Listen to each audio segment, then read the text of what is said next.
We've just got a couple of case studies from people that we've worked with who've had some barriers to entering therapy with us. So the first one is a young woman who came into the service, aged 21, after the birth of her daughter, who was then 3 months old. She came to us with feelings of anxiety and depression following the birth of her daughter, but was also feeling really panicky and overwhelmed and worried that she wasn't going to be a good mother.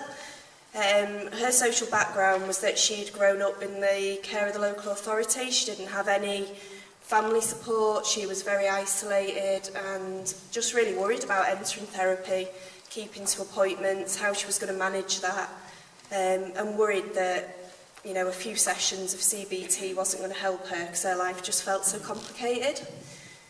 I think what we would have really liked to refer this young woman to was a facilitated peer support group where she could have been with other young mothers who were struggling with their mental health and got some reassurance around her parenting skills, get some coping skills for looking after her daughter, maybe build up some social networks to help her so that she could then go into the more structured therapy with us and deal with the issues of anxiety and depression that she was feeling.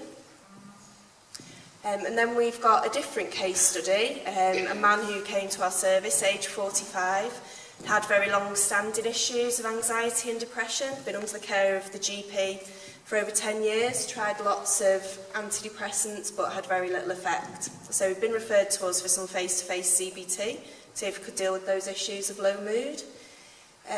This particular man spoke Farsi as his main language, and we arranged for an interpreter to work with him and one of our practitioners to make sure he could engage in therapy. However, he found that this wasn't really a good way of engaging in therapy for him. It meant that the session length was longer, he was struggling to remain focused and concentrate, and found that the pauses in the conversation between the practitioner and the interpreter and then back to him were very unsettling. We came to the end of that interaction, he hadn't recovered and hadn't found it to be a particularly positive experience. Fortunately, we were then able to refer into a community group that could facilitate a depression group for people who spoke Farsi in their own language. And he found that to be a much better option for him.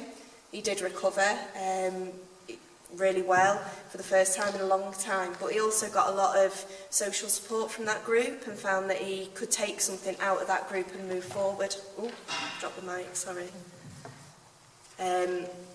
Rather than just, you know, that being a one-off thing that he didn't carry on in his life.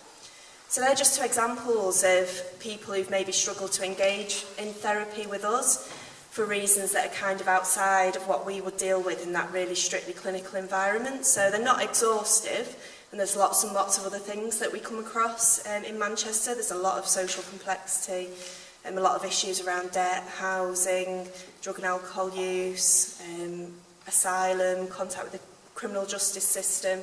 So yeah, they're just two examples, but I think we'd be really open to hearing what you as other providers think would be good to help our clients engage with us in our clinical work.